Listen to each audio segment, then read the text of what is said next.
हम बोले यार एक बार ये कौन अजनबी खड़ा ऊपर? हाँ भाई वीडियो चालू कर दी। हाँ तो आप बता बोलो ना क्या ख्याल है इस जगह के बारे में,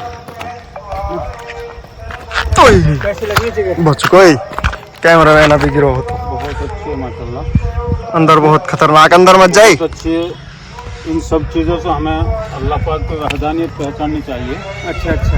हाँ, और अल्लाह पाक की कुदरत इन सब चीज़ों से जाहिर होती है। जैसे पहाड़, मोटरसाइकिल पेट्रोल खत्म हो गया, पेट्रोल आगो देखो। हाँ जो हमारी मोटरसाइकिल का इधर मोटरसाइकिल का पेट्रोल ख़त्म हो गया था और दूसरी बाइक का वो पेट्रोल ले आए और याद नहीं रहा पेट्रोल डलवाना, हमने समझा होगा पेट्रोल।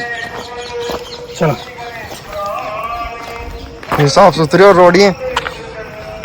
वहाँ में चाबी लग रही है कहीं? तो पहले उतरो ना तू बना, हम उतरेंगे। चलो चलो। हाँ, एक वैसी बना